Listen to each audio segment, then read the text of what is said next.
Pulls up for three. Boom! Knocks it down. Curry from the corner at Bray. Puts it in. For overtime. Makes it. Garrett. Right.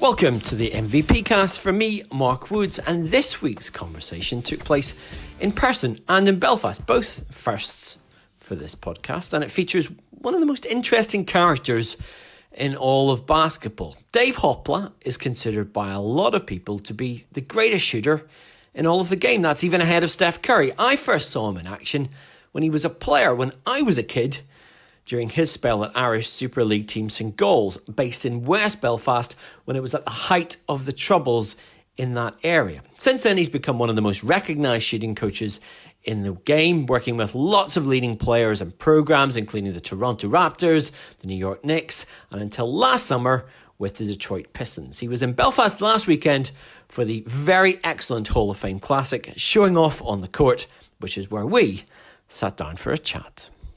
Dave, I mean, obviously you've done so much in your career, and you've been a player, you've been a coach, you've been a specialist coach. You're a kind of performer, I guess, in lots of ways as well. But can I take you back to my first encounter with you when you were playing in Belfast, in the heart of quite dangerous Belfast for St Galls many, many years ago? I mean, was that your first job out of college? No, I had been out of college. I'd been out of college. I went to Venezuela before I came over here, so it was like, my second experience, playing professionally and everything. And it was funny. We were sharing the experience the other day, coming flew into Shannon, and John Rush was our other American. He had a friend who married an Irish girl in Shannon, and we spent a few days there. And then we were going to meet John Kennedy, Big John, and Leo McCulloughan in Dublin. Now, to get from Shannon to Dublin was a real treat. We were in a coal lorry. They put our bags in the back, threw a tarp over it, and John and I and the driver drove up in a coal truck up to Dublin. And that was my induction to professional basketball here in Ireland. I mean, I remember those days. It was that kind of typifies a lot of guys' stories where it was a bit rough and ready. It wasn't like the slick level that you'd find of even pro basketball in Ireland, I guess, even now. I mean, when you arrive in that in a cool truck, are you thinking, I've maybe picked the wrong place to come? I always look at things being a positive. I just roll with it and everything. And everyone was concerned when I came over here with the troubles. But I had been in touch with Dan Durkin, who was over here, and I figured, if it's that bad, the guy wouldn't still be here himself. So when I came over, I love Belfast, I love Ireland, and I felt safer here than I did in the streets of Baltimore growing up. When you arrive in Belfast, and particularly you're in West Belfast, and for those people listening to this that don't know, that was the trouble spot. That was the place where the bombs were going off and the guns were and the soldiers were in the streets and all that kind of stuff. You rock up for that first training session, and you look around this environment. What's the first thought comes in your mind? Is that this is like being back in Baltimore, or this is so much worse?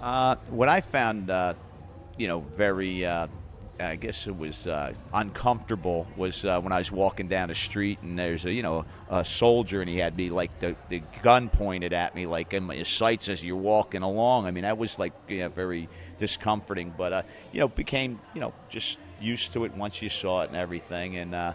But it was quite interesting back in those days.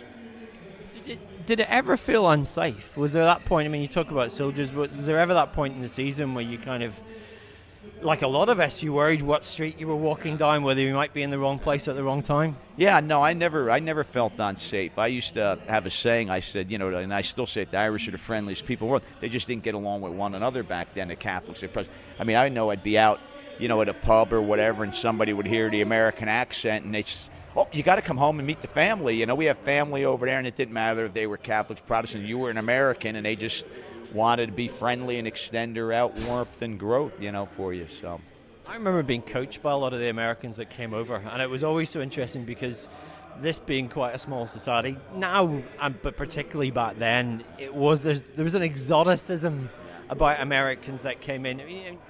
And I always find that Americans, you were just peppered with questions, and you want to know where you're from, what's it like over there. And for you, did that seem strange? Because Baltimore's a big city, you're close to DC, it's a big country, the US, and coming over here, the reaction you got, was there times that took you aback, that curiosity? Yeah, I mean, I had done some research before I came over, read about Belfast and, how did the Troubles begin and so forth. But, I always look to expand my horizons, and see different cultures and everything. And I just, like I said, I embraced it. And, and like I said, I came back and some of my best years I spent in Belfast. I loved it when I was here. And I mean, the atmosphere was electric, as you remember. I mean, Andy Town was packed. I mean, Maysfield Leisure Center and basketball was, and there were some great players that came over, and the same thing. And it's funny, seeing Lenny McMillan from Cork, who, was down in Cork back then, and I hadn't seen him in years. It's like, there's like a bond, a fraternity with the players that played over here. And this summer, I reached out, and I had Kevin Greeny, who played at St. Vincent's. I hadn't seen him since we had the Great American All-Star Game in here. And it was like we just picked up and we met in a bar and down in Seaside Park, New Jersey, and we just talked about our memories in Irish basketball, and it was just great.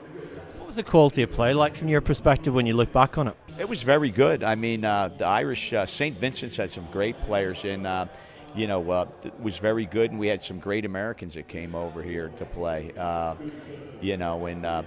Vincent's had a great team. The guys in Cork were great, and we had, great group of people up here in Belfast. And at one point, there's like 4 teams in the first division up here. I mean, and it was very popular.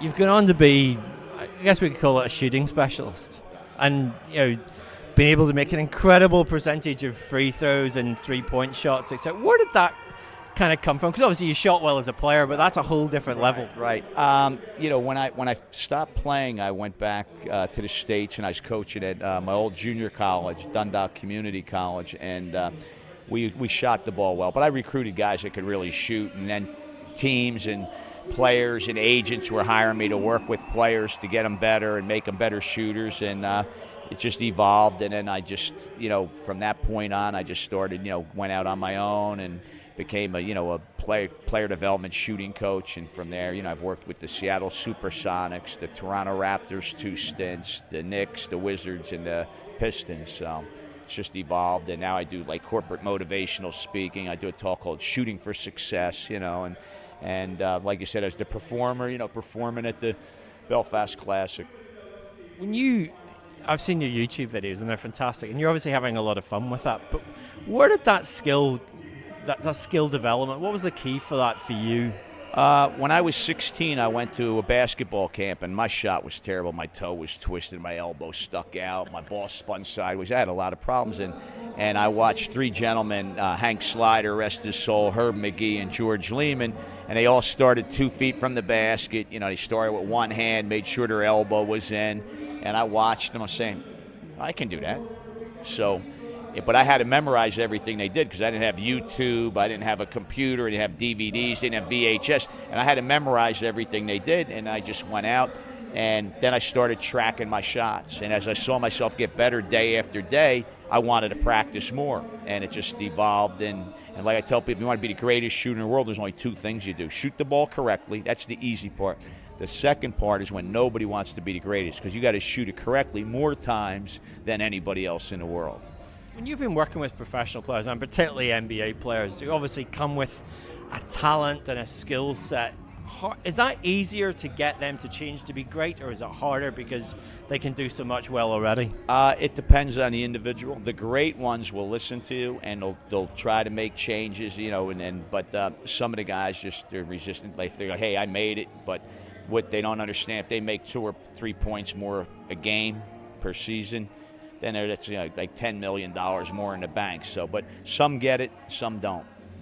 May name names or not, but has there been an experience where you've worked with someone that you tried and you tried and you tried, and at the end of it, it was still pretty much the same? I had that experience when I was with the Pistons with Andre Drummond, but I didn't think, we let it go long enough. I mean, I was out there, and I thought that was like my main job, to work with Andre and make him better. And he was still struggling. I mean, he was a little bit better, but wasn't where we would hope. But it's not going to happen in one day, in one season. And I was a little disappointed when I was pulled off working with him, because I thought, I failed him, and I don't think, like I said, we went long enough. I told him, you didn't fail, I failed, but he's he got a little bit better last year, and he's struggling again this year and stuff. But I just wish I would have had a little bit more time with him. But everybody wants instant success in this society. Real time, real scoop. You know how that is. When you look at someone, and Markel Fultz, I guess, is the guy that people talk about at the moment, shot doesn't work, game all over the place. How much of that is the physical adjustment? How much of it is getting guys' minds to be ready to shoot? Yeah. I've had people hitting me, emailing me, texting me, tweeting me, everything to get with him. And, like the one game, he, has like a shot fake at the free throw line, and not seeing him and not knowing whether it is psychological, which I think it is, but I'm not there every day. And then, everyone's like, well, what did you think of that? And I'm not going to kill the guy because I don't know his sole specifics, but I said it was a beautiful shot fake because 5 guys went into the lane. But then the next day he's bobbling the ball as he's going up to shoot it, so his routine is not the same. And if you're going to become a better shooter, you need to eliminate motion, not increase motion. You eliminate motion, you increase accuracy. So, and I've actually had a few people reaching out to his agent and the Sixers, and because also Ben Simmons could use a little bit of help there as well. I mean, a lot of teams have kind of taken shooting coaches. I suppose Chip England and San Antonio is the one everyone's talked about. He changed a lot of guys. Do you think even in the modern NBA, where there's so many staff hard to do so many specialist tasks, that we still undervalue shooting? Yo, without a doubt. I mean, what's the most important part of the game? Shooting a basketball, and then you don't have shooting coaches at every team. And it's like, football, you got a coach for everything. Basketball, they got all these coaches, they got all these guys, player development stuff. But last time I looked, you got to put the ball in the hoop. And when a coach loses a game, what's the first thing he looks at? What did they shoot at the three? If they lose by a point, they look, what did we shoot at the free throw line? And there's no excuse for guys not being able to make 80%, though. You got to just put time in. I don't care if you went out and bounced the ball into the hoop. You did that 100 times a day, you'd get better at it. You go around now and you're performing a lot of games and showing guys your shot, and the crowd love it and all that kind of stuff. Is that a fun part of this? Yeah, it's it's a lot of fun. It's the funny thing is like people don't realize the passer is really the key. I mean, everything has to be perfect, and when you're shooting, you have to shoot a line drive. You can't really arc the ball because you're trying to shave every possible second. And like today, I have during a timeout, I have like 2 minutes to try to break my free throw record. 1 ball, 1 passer, 1 minute, and 27 I've had. And this morning, as I was practicing on the 7th attempt, I got 28. Now there's 30 people around the gym. Do you think one of them had a phone out recording it? No. So it's never happened. If it's not on YouTube, it never happens. So hopefully, but like I said, it's during the timeout. It's not like halftime where I'm going to get 7, 8 cracks at it. So hopefully we can do it with the bright lights on. Last thing, a tough question. You against Steph Curry, 1 minute on the clock. Who scores more? Well, it depends where we shoot. I think Steph would probably beat me from the NBA 3. I mean, I'm 61 years old, but from mid-range, I think I'd take care of him. Welcome back. Enjoy your time. Thank you so much, and I just want to thank everyone for having me back here. Sport changes life, Belfast Classic, and all my friends in the whole country. Thank you very much. That's it for this edition of the MVP Cast. If you've not done so already, you can subscribe to us on Apple Podcasts, on Stitcher, on Spotify, and on Google Play, or stream via iTunes Radio on your fancy smart devices. Please also feel free to leave a review, preferably a nice one. You can also catch up with each edition plus all your basketball news at MVP247.com. A new MVP Cast coming very soon. But for now, from me, Mark Woods, it's goodbye.